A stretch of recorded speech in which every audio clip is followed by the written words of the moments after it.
I put the truck in park and killed the engine, taking a moment to stretch my legs after the long drive up the mountain.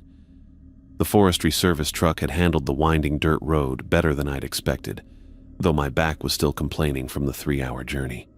The lookout tower stood against the clear blue Montana sky like something from another era. 4 stories of weathered wood with a glass-enclosed observation room at the top, perched on the edge of a cliff that gave a perfect view of miles of wilderness, my home for the next 5 months. I grabbed my duffel bag from the passenger seat and climbed out, breathing in the clean mountain air.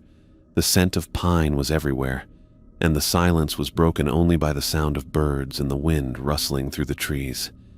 After months of city noise and apartment living, the quiet felt almost unnatural. A second Forestry Service truck was parked nearby, and as I approached the base of the tower, a man emerged from the doorway.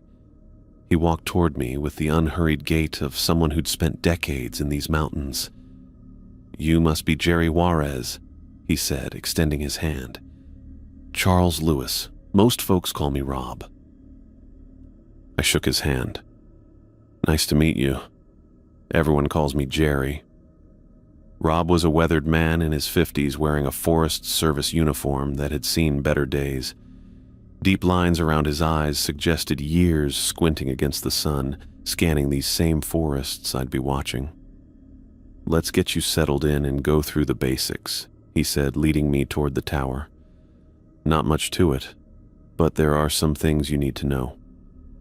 The wooden stairs creaked under our weight as we climbed. The main living quarters were simple but comfortable. A small kitchen area, a bathroom with a shower, a bed, and some basic furniture. Large windows offered views in every direction. "Living space is down here," Rob explained. "Observation deck is up top. That's where you'll spend most of your working hours." We climbed another flight of stairs to the top level, a glass-enclosed room with a 360-degree view of the surrounding wilderness. The vista was breathtaking. Miles of dense forest, rolling mountains, and valleys stretching to the horizon. "This is where the magic happens," Rob said, gesturing around the room. "Your job is simple. Watch for smoke, report fires, track lightning strikes during storms. You'll do regular radio check-ins 3 times a day." He walked me through the equipment, binoculars, maps, weather instruments, and the radio system. It was all straightforward stuff, exactly what I'd been trained for during orientation. "Radio works on these channels," Rob said, showing me the different frequencies. "Channel 1 is for routine reports. Channel 2 is for emergencies. Channel 3 connects to other lookouts in the region if you need to coordinate." I nodded, taking it all in. The job itself wasn't complicated. That's partly why I'd taken it. After years of working construction in Boise with people constantly around me, I was looking forward to some solitude.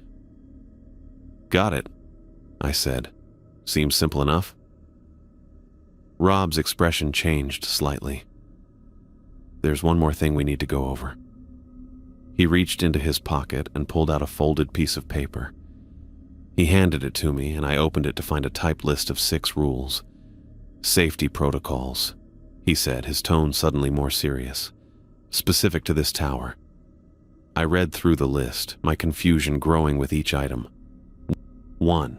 Do not respond to radio calls after 9 p.m., regardless of who is calling or what they say.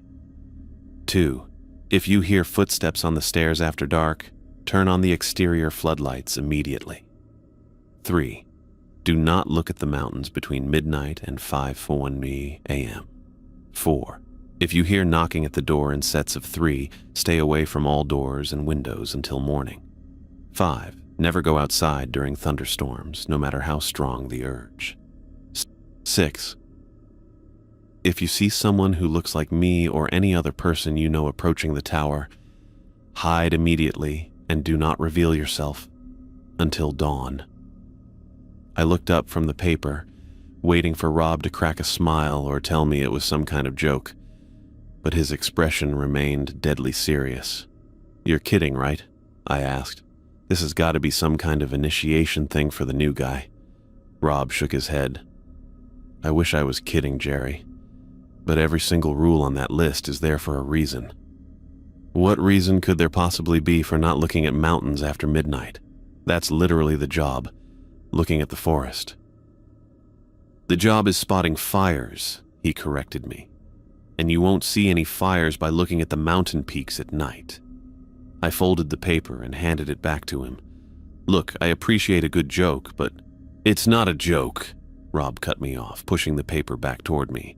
In the last 10 years, we've had 8 lookouts at this tower. 3 quit within their first month. 2 more left before the season ended. The other 3, he paused, his eyes holding mine. The other 3 vanished. A chill ran through me despite the warm air in the tower. Vanished? What do you mean, vanished? I mean they disappeared without a trace. No personal belongings taken, vehicles still parked outside, no distress calls, just gone. Rob tapped the paper in my hand. The ones who made it, they followed these rules. I stared at him, trying to figure out if this was some elaborate prank, but there was something in his eyes, a kind of weary seriousness that was hard to fake. So what exactly am I supposed to be afraid of out here? I asked. Bears? Mountain lions? Rob looked out the window at the vast expanse of wilderness. I can't tell you exactly what's out there. All I know is that these mountains are old, really old, and not everything that lives in them wants us here. Now I was sure he was messing with me. Right. So what? Forest ghosts? Bigfoot? Aliens? Make jokes if you want, Rob said, not taking the bait. But keep that list somewhere you can see it. And follow those rules, especially after dark.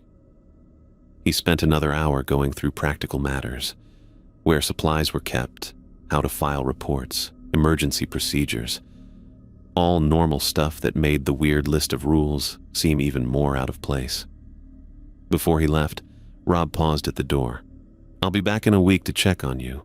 Radio in if you need anything before then, during daylight hours. He gave me a meaningful look. And Jerry, I'm serious about those rules. Your life might depend on them. After he drove away, I sat in the observation room, the list of rules in my hand. Part of me wondered if I should call the main office and ask if my supervisor was known for playing pranks on newcomers. But another part of me couldn't shake the seriousness in Rob's voice. I tacked the list to the bulletin board more as a curiosity than anything else. Whatever game Rob was playing, I figured I'd humor him for now. After all, I had 5 months of solitude ahead of me. Might as well have something to laugh about. The first few days passed exactly as expected. I settled into a routine. Wake up at sunrise, make coffee, scan the forest for smoke, report in by radio, read books, make meals, repeat the process. The sunsets were spectacular from the tower, painting the sky in colors I'd never seen in the city. By the 4th day, I'd almost forgotten about the strange list of rules. Nothing unusual had happened. No mysterious radio calls after dark, no footsteps on the stairs, no urges to go wandering during storms. The isolation was exactly what I'd signed up for, and I was enjoying the peace and quiet. At night, I'd sit out on the small deck with a beer, looking at the stars and listening to the sounds of the forest. Sometimes I'd hear owls calling or the distant howl of wolves. It was peaceful in a way city life never could be. By the end of the first week, I'd settled into a comfortable routine. The list of rules still hung on the bulletin board, but I'd stopped giving it more than a passing glance. Whatever had spooked previous lookouts, if there had even been any issues at all, it clearly wasn't anything I needed to worry about. I figured Rob had either been testing me, hazing the new guy, or maybe he actually believed the superstitious nonsense he'd shared. Either way, as I sat in the observation room on my 7th night, watching the sun set over the mountains, I felt completely at ease in my isolated perch. The rules seemed like complete nonsense now, just a strange footnote to an otherwise straightforward job. I had my feet propped up on the desk, a dog-eared paperback in my hands. The tower's silence had become comfortable over the past week, broken only by the occasional creak of the wooden structure or the soft hum of the small refrigerator. My flashlight cast a warm circle of light across the pages of my book, some thriller I'd picked up at the last gas station before heading up the mountain. The radio crackled to life with a burst of static that made me jump. "Hello? Is anyone there? Please, I need help." I lowered my book, staring at the radio. The voice sounded young, maybe a hiker in his 20s. Scared. "I'm lost near one of the lookout towers. I think I can see lights. Please, if anyone's there." My eyes flicked to the small digital clock on the desk. 9:47. Rule 1. No radio responses after 9 p.m. I set my book down and moved closer to the radio, my hand hovering over the transmit button. The voice came again, more desperate. "Please, my leg is hurt. I can't make it much farther. I can see your tower lights. Just tell me if I'm going the right way." I bit my lip, fingers inches from the button. What kind of person ignores someone in trouble? Rob's warning seemed ridiculous in the face of someone actually needing help. The rules were probably just to scare new lookouts, some kind of Forest Service hazing ritual. "It's getting darker. I think I hear something moving in the trees. Please answer me." My hand pulled back. I remembered what Rob had said about the previous lookouts. 3 had disappeared. Those who followed the rules survived. But this was a real person. I could hear the pain in his voice, the rising panic. "I'm begging you. Just say something so I know which direction to go." I sat there, listening to the voice plead for help. Minutes ticked by, each one feeling longer than the last. The voice grew more frantic, describing sounds in the forest, begging me to respond, to send help, to do anything. "Please. I think something's following me now. I can hear it moving through the trees." My stomach twisted with guilt. What if this was legitimate? What if someone was actually hurt out there, and I was letting them die because of some stupid rules on a piece of paper? "Oh God, it's getting closer. Please help me." The voice broke into sobs. I gripped the edge of the desk, knuckles white, forcing myself to stay put. After about 20 minutes, the voice went quiet. The radio fell silent, leaving only the soft static of an open channel. I waited for more, but nothing came. I barely slept that night. I kept thinking about the voice, imagining some poor hiker being dragged away into the forest while I sat safe in my tower. I'd chosen the rules over a human life. The guilt gnawed at me until dawn broke. When morning finally came, I dragged myself out of bed and went straight to the radio to check if there had been any more transmissions. I needed to report the incident, call for a search party, something. That's when I noticed it. The power cord for the radio hung loose from the back of the unit, completely disconnected from the wall. I stared at the unplugged cord, my brain struggling to process what I was seeing. I distinctly remembered using the radio for my evening check-in. I hadn't touched it after that. The radio had been unplugged all night. Whatever voice I'd heard begging for help couldn't possibly have come through the actual radio. My hands shook as I plugged the cord back in. The radio powered up with its familiar hum and green indicator light. I picked up the handset and made my morning report, trying to keep my voice steady as I relayed weather conditions and fire risk assessments. I said nothing about the night before. After signing off, I pulled the rule list from the drawer where I'd stashed it. I read through each item carefully, no longer dismissing them as paranoid nonsense. I placed the paper back on my desk, weighing it down with my coffee mug where I could see it. The next 2 days, I followed every rule to the letter. I made my reports on schedule, never touched the radio after 9, and kept my eyes away from the windows during the specified hours. I jumped at every sound, constantly checking that the floodlights were working properly. On the second night, I was trying to read again but couldn't focus on the words. Around 11:30, I heard it, the unmistakable sound of heavy footsteps on the wooden stairs outside. Thump, thump, thump. Slow, deliberate steps coming up toward the cabin. My heart raced as I scrambled to the light panel. Rule 2. Turn on exterior floodlights if hearing footsteps on the stairs after dark. I slapped the switch, flooding the area around the tower with harsh white light. The footsteps stopped immediately. For several long seconds, there was nothing but silence. Then, the footsteps resumed, moving downward this time, retreating back down the stairs. Whatever had been coming up had turned around. I stood frozen by the light panel, listening as the steps faded away. My breathing came in short, shallow gasps. I stayed there for what felt like hours, afraid to move away from the lights. I kept every floodlight blazing until the first hint of dawn appeared on the horizon. I was too scared to turn them off, too terrified to even consider what might have happened if I hadn't remembered the rule. I yawned and stretched, feeling the fatigue of another long day of watching empty horizons.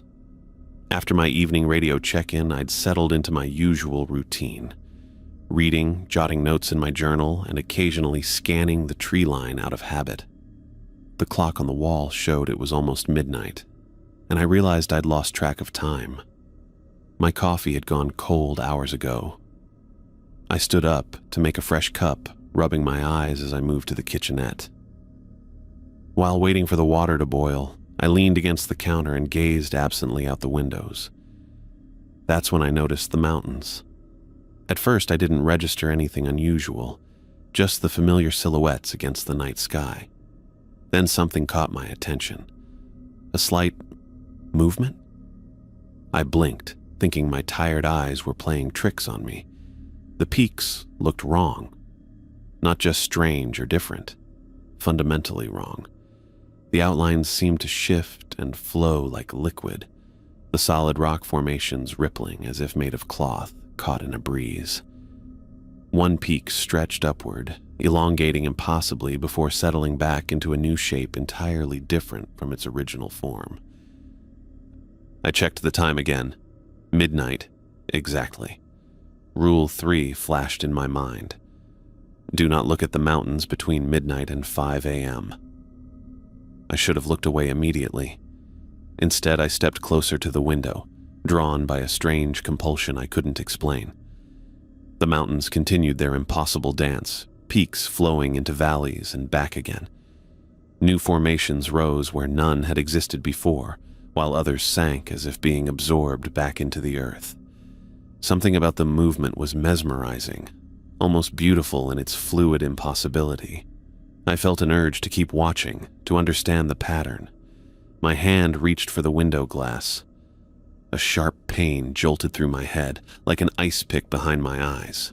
I gasped and stumbled backward, finally breaking my gaze away. "What the hell?" I whispered, heart pounding. The kettle whistled behind me, making me jump. I turned off the stove but left the water untouched. My hands were shaking too. I turned off the stove but left the water untouched. My hands were shaking too badly to trust myself with boiling water. I needed to focus on following the rules now. With deliberate movements, I positioned my chair to face the interior wall, putting my back to all windows. The urge to turn around and look at the mountains again pulled at me like a physical tether. It wasn't simple curiosity. It felt like something was calling to me specifically, trying to draw me back to the window. "No," I said aloud to the empty room, my voice sounding thin. "Not doing that." I grabbed my paperback and tried to read, but the words blurred together. Every few minutes, I caught myself starting to turn around. Each time, I had to consciously force my body to stay put. I even considered blindfolding myself, but worried that might make me more vulnerable if something else happened. The night stretched endlessly. I counted seconds, then minutes, fighting the compulsion that grew stronger as time passed. My neck muscles ached from the tension of resisting the pull. At one point, I actually got up and moved to the bathroom, as far from the windows as possible in the small tower cabin. When the first light of dawn finally appeared, I felt it before I saw it, a subtle lifting of the pressure in my mind. I checked my watch, 5:07 a.m. Only then did I allow myself to turn around. The mountains looked completely normal, Solid, immobile rock formations exactly where they'd always been. No evidence remained of the impossible movements I'd witnessed, yet the memory stayed vivid in my mind. I made a note on the rule sheet and taped it directly to the window. Rule 3 is real. Don't look at night. Almost a week passed without incident. I'd been religious about following the rules, especially after what I'd seen with the mountains.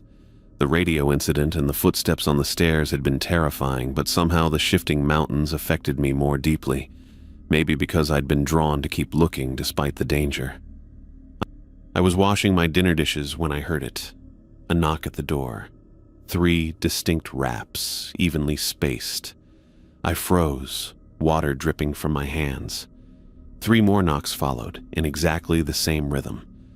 Then again, and again. Rule 4 flashed in my mind. Stay away from doors and windows if hearing 3 knock patterns. I shut off the water and backed away from the sink, which was unfortunately close to the door. The knocking continued, perfectly timed sets of 3. Not urgent or aggressive, just steady, patient, as if whoever, or whatever, was outside had all the time in the world. My first instinct was to call out, ask who was there. But something told me that would be a terrible mistake. Instead, I retreated to the center of the room, sitting on the edge of my cot. The knocking continued, never varying in pace or intensity. After 20 minutes, I started to wonder if it might be a branch hitting the door in the wind. But there was no wind tonight. The trees outside were perfectly still, and the rhythm was too precise, too deliberate. 30 minutes became 45, then an hour. The knocking never stopped or slowed. I stayed put, fighting the urge to answer, to make it stop, to see what was on the other side. My hands were clenched so tight my fingernails left marks in my palms. Then, as suddenly as it had started, the knocking stopped. The silence felt more threatening than the noise had been. I stayed frozen in place, straining to hear any sound from outside. Nothing. After another 15 minutes of silence, I finally allowed myself to relax slightly, though I remained in the center of the room until morning. When dawn broke, I cautiously approached the door. At first glance, everything looked normal. Then I noticed them. 3 deep gouges in the wood, running diagonally across the door's surface. They weren't there the day before. I was certain of it. I ran my fingers along the marks. They were deep, as if made by something with tremendous strength. Whatever had been knocking hadn't been using knuckles. I took several photos with my phone, then reinforced the door's lock with the small tool set I'd brought. It wouldn't stop anything truly determined to get in, but it made me feel marginally better. The following week brought a massive thunderstorm. I'd seen the system developing on the weather radar and battened down everything according to protocol. The rain came first, hammering against the tower windows like tiny bullets. Lightning followed, splitting the sky with brilliant forks that momentarily turned night to day. I sat at my desk, recording wind speeds and rainfall amounts, when a particularly close lightning strike illuminated the entire forest. In that brief flash, I thought I saw something moving between the trees, something large.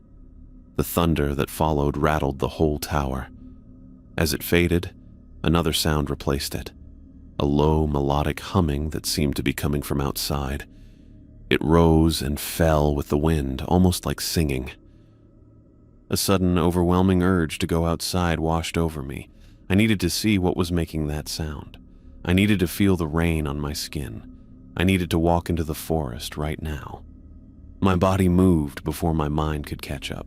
I was halfway to the door when Rule 5 surfaced in my thoughts. Never go outside during thunderstorms. I stopped, my hand already reaching for the doorknob. The compulsion to open the door was nearly irresistible. My fingers brushed the metal handle. No, I said through gritted teeth, forcing myself to remember Rob's warnings. This isn't right. With tremendous effort, I pulled my hand back and stumbled away from the door. The humming outside grew louder, more insistent. The urge to go out intensified until I was physically shaking with the effort of resisting it. I retreated to my cot and covered my ears, but the humming seemed to bypass my ears entirely, resonating directly in my bones. I started reciting the rules out loud, over and over, focusing on each word to block out the call from outside. The storm raged all night. So did the battle in my mind. When morning finally came, the skies cleared as if nothing had happened. The humming stopped, and with it, the compulsion to go outside. Exhausted but relieved, I went out onto the observation deck to assess any storm damage. That's when I saw them. Huge claw marks scoring the exterior walls of the tower. They started near the ground and raked upward, as if something massive had tried to climb up to reach me. Some of the gouges were inches deep in the wooden siding. Whatever had been calling me to come outside last night hadn't been planning a friendly meeting. If I'd opened that door... I ran my fingers over one of the marks, feeling the splintered wood. The claw that made this would have been bigger than my hand. I swallowed hard and went back inside, checking and double-checking that the door was securely locked behind me. I woke with a jolt, my neck stiff from falling asleep at the desk. The logbook lay open beneath my cheek, a small patch of drool darkening the corner of the page. The lamp cast a dim circle of light that barely reached the walls of the tower cabin. I rubbed my eyes and checked my watch, just past 1 in the morning. A sound from below made me freeze, the distinct metallic click of the tower door latch opening. My heart jumped into my throat. I wasn't expecting anyone. Not at this hour. Not without radio contact first. Footsteps began climbing the stairs. Slow, deliberate steps that echoed through the wooden floorboards. Each one sent vibrations through the structure, getting closer. Rule 6 flashed in my mind. Hide from unannounced Forest Service employee visits until daylight. I moved quickly but quietly, crossing to the small supply closet in 3 steps. I slipped inside among the cleaning supplies, emergency equipment, and extra blankets, pulling the slatted door closed just as the footsteps reached the top landing. The main door to the cabin swung open. Through the narrow gaps in the closet door, I watched as a figure stepped inside. It was Rob, or at least it looked exactly like Rob. Same weathered face, same Forest Service uniform, same build and height, but something was deeply wrong. This Rob moved with a strange fluidity, each motion too smooth, too continuous, like someone had removed the natural hitches and pauses in human movement. His head turned in a single unbroken sweep as he scanned the room. When the beam of his flashlight crossed the closet, I caught a glimpse of his eyes. They flashed with an animal-like reflection, a greenish-yellow glow that no human eyes should produce. I pressed myself deeper into the closet, trying to control my breathing as the thing that wasn't Rob began methodically searching the cabin. It checked under the desk, behind the radio equipment, and in the small bathroom. Its movements were precise but unnatural, as if it were performing actions it had seen but never truly understood. The fake Rob paused at my logbook, running fingers over the still damp spot where I'd been drooling. It lifted its hand, examining the moisture with that too smooth head tilt. Then it turned toward the closet. I held my breath as it approached, those wrong eyes sweeping back and forth. It stopped directly in front of my hiding spot, close enough that I could smell something odd, like wet leaves and copper. Not Rob's usual coffee and pine scent. The creature stood motionless for what felt like several minutes, its face just inches from the slatted door. I didn't move, didn't breathe. My legs cramped painfully from maintaining my awkward crouch among the supplies. Finally, it turned away, moving toward the windows where it stared out at the dark mountains for a long moment. Then, without a word or sound, it walked back to the door, opened it, and left.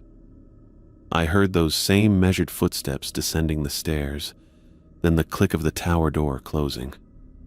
I stayed hidden, curled up in that closet until the first gray light of dawn filtered through the windows. My body ached from holding the same position for hours, but terror had kept me frozen in place. Even after sunrise, I emerged cautiously, checking every corner of the cabin before accepting I was truly alone. Hours later, I heard a vehicle approaching. I grabbed the binoculars and confirmed it was the real Forest Service truck, Rob's truck, coming up the access road for our scheduled weekly check-in. When he entered the cabin, I must have looked like hell. Rob took one look at me and frowned. "Something happened," he said. It wasn't a question. I told him everything. The midnight visitor, the two smooth movements, the reflective eyes, how it looked exactly like him, but moved all wrong. Rob nodded, his expression grim but unsurprised. "There's something in the forest that can take shapes," he said, sitting down heavily at the table. "Human shapes. We don't know what it is, but it's been here longer than the tower, longer than the Forest Service." "It looked exactly like you," I said. "That's why Rule 6 exists. They can copy appearances, but they can't mimic human behavior perfectly, and they can't stand daylight." Rob rubbed his face. "Look, Marcus, I wouldn't blame you if you wanted out. Nobody would. You've seen more in a few weeks than most lookouts ever do. I can have someone up here to replace you by tomorrow." I stared at him, the offer of escape hanging between us.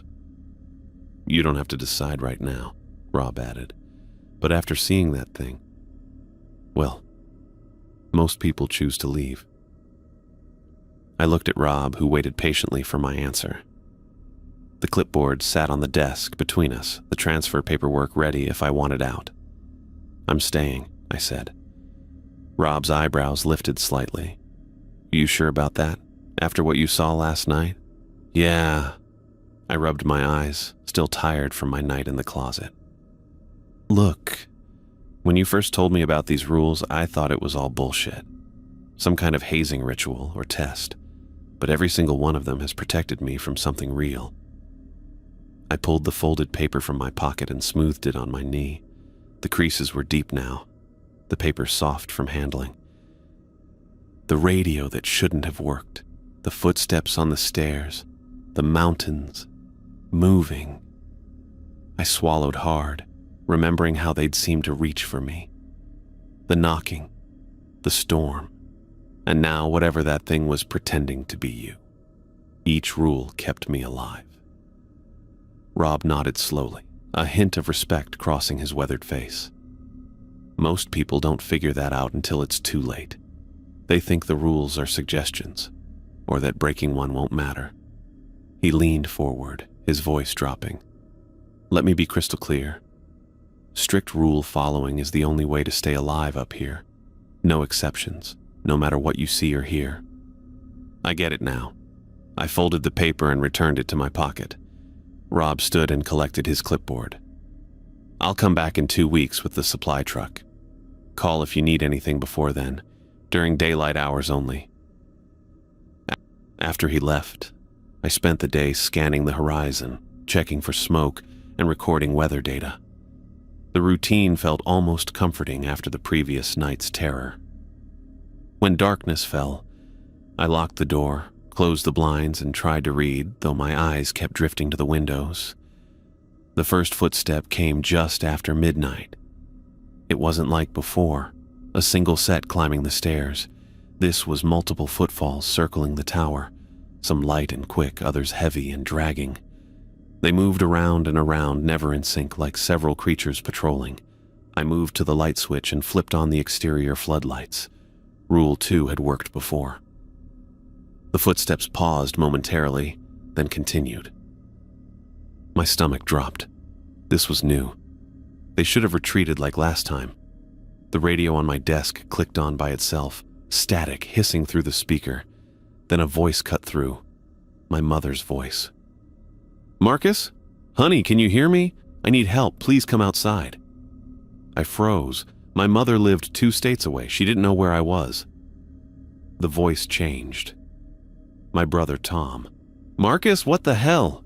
Turn off those lights, man. You're making it angry." Then my college roommate, my ex-girlfriend. people I hadn't spoken to in years. Finally, Rob's voice came through clear as day. "Marcus, this is Rob. Emergency situation. Turn off the lights and open the door immediately." That's an order. I backed away from the radio, which shouldn't even work at this hour. Rule 1. No radio responses after 9 p.m. 3 sharp knocks hit the main door. Then the back door. Then every door and window simultaneously, the same 3-knock pattern echoing from all sides. I moved to the center of the room, following Rule 4. Stay away from doors and windows when you hear the 3-knock pattern. My hands were shaking as the knocking intensified, becoming a coordinated assault of sound. The radio voices continued overlapping, pleading, threatening, begging me to come outside or turn off the lights. I sat on the floor, back against the bed frame, and waited. Hours passed. The voices grew more desperate, the knocking more violent. Around 3 in the morning, something massive slammed against the side of the tower. The whole structure shook, books falling from shelves, my coffee mug sliding off the desk and shattering.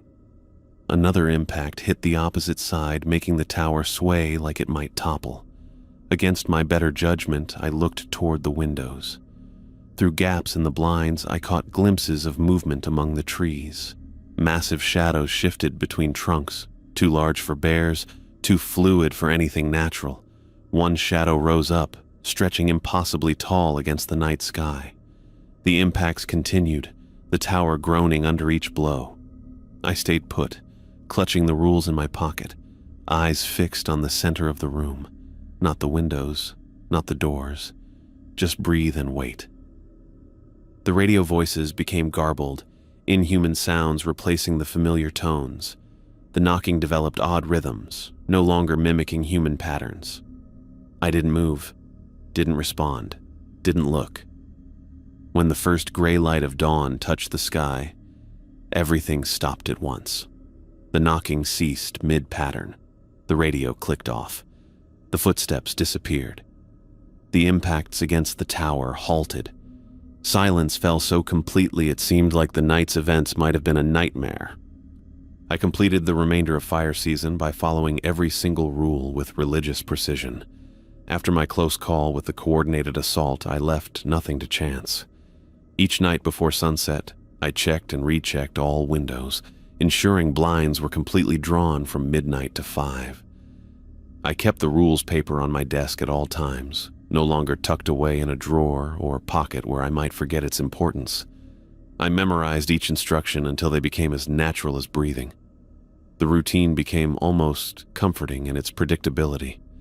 Morning coffee and horizon scanning, weather data recording, radio check-ins at exactly 8 a.m. and 8 p.m., never a minute later. No responses after 9, no matter what voices came through. I learned to ignore the occasional scratching on the door, the whispered conversations outside my windows, and the strange shadows that sometimes appeared to stretch toward the tower when the sun set at odd angles. When footsteps came in the night, and they did, with increasing frequency as summer waned, I hit the floodlight switch without hesitation. Sometimes they retreated immediately. Other times they circled for hours, testing my resolve. I stayed centered in the room, back against the bed frame, and waited them out. I never looked at the mountains after dark. I never stepped outside during storms. I hid in the closet whenever I heard unexpected visitors. The incidents increased as August faded into September. What started as isolated occurrences became near-nightly events. The knocking came more frequently, always in sets of 3, sometimes continuing for hours. The radio would crackle with voices of people I knew. My mother, old friends, co-workers, all claiming to need help, all after 9 p.m. I learned to turn the volume down without turning it off completely, just in case a legitimate emergency call came through during daylight hours. October brought the first snowfall, dusting the mountaintops with white. The temperature dropped sharply at night, and I layered blankets on my cot. The incidents decreased with the cold, as though whatever lurked out there preferred the warmer months. My twice-daily reports became routine. Tower 7, all clear, no smoke. The Forest Service rarely responded beyond acknowledgement. By late October, the trees had lost most of their leaves, making visibility better, but the landscape starker. The supply truck came less frequently as the season wound down, and I rationed my food carefully, knowing the tower would close soon for winter. When Rob's blue Forest Service truck appeared on the winding road below one crisp November morning, I knew it was time. I packed my few belongings neatly in my duffel bag and did a final sweep of the tower, making sure everything was in order. The rules paper remained on the desk. I had no need to take it with me. Its warnings were permanently etched into my memory. Rob climbed the metal stairs with the familiar human gait I'd learned to recognize. His knock was 4 quick raps, not the measured 3 that signaled danger. I opened the door to find him bundled in a heavy coat, his breath visible in the cold air. "Jerry," he said with a genuine smile, "you made it." "Whole season," I confirmed, stepping aside to let him in. Rob surveyed the tower, noting the neat organization, the spotless surfaces, the properly stored equipment. "You're the first in 5 years to finish a complete season," he said, removing his gloves and rubbing his hands together for warmth. "Most don't last a month." I thought about the night of the coordinated assault, how close I'd come to breaking. "I understand why." Rob nodded toward the rules paper on the desk. "I see you kept that handy. Saved my life more than once." We spent the morning shutting down the tower for winter. Rob showed me how to drain the water lines to prevent freezing, how to properly store the weather equipment, and how to secure the windows against the heavy snows that would come. We covered the furniture with sheets and packed away anything that might attract animals during the long winter months. As we carried the last box down to his truck, Rob cleared his throat. "The service wants me to offer you the position again for next summer, with a substantial pay increase." I paused, one foot on the metal step. "How substantial?" 50% more than this season. Good money for 3 months of work." I resumed walking, considering the offer. The dangers were obvious. I'd faced them almost nightly for months. But the money was good, and there was something about the solitude I'd grown to value. Away from the noise and demands of everyday life, I'd found a strange kind of peace up here, even with the threats that lurked in the darkness. We loaded the final box into Rob's truck, and I tossed my duffel bag onto the passenger seat. The tower stood tall and empty behind us, windows reflecting the pale November sun. "I'll take it," I said finally. Rob looked surprised but pleased. "You sure? After everything you've seen? I know what to expect now, and I know the rules work." He nodded slowly. "That they do." I glanced back at the tower once more before getting into the truck. "But I want you to tell me the truth, Rob. The complete truth about what's out there." Rob was quiet for a long moment as he started the engine. The truck rumbled to life, heater blowing cold air that would soon warm. "They were here long before us," he said finally, putting the truck in gear and beginning the slow descent down the mountain road. "Ancient things that existed in this forest before humans ever set foot here." "What are they?" "I don't know exactly. No one does. But they view these towers as intrusions into their territory. Each rule..." He paused, carefully navigating a sharp turn.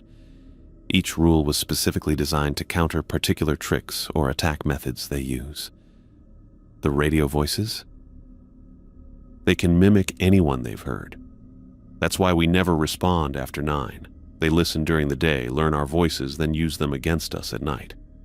And the knocking? An invitation. If you acknowledge it, you're inviting them in.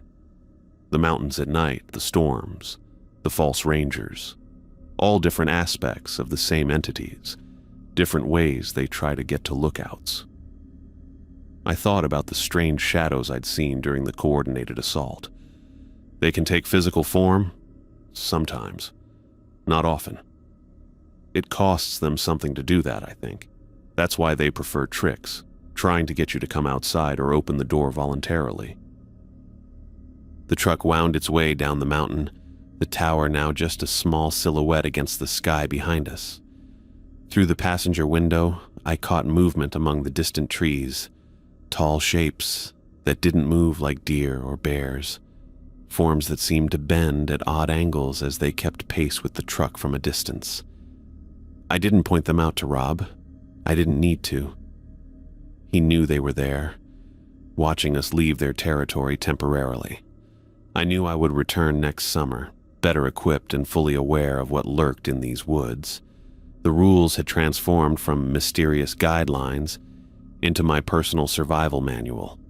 I understood now why Rob had been so insistent, why he'd made me memorize them before he left me alone that first day. For 3 months, I'd lived alongside ancient, hostile entities, separated from them by nothing more than wooden walls and 6 simple rules. And somehow, I'd survived.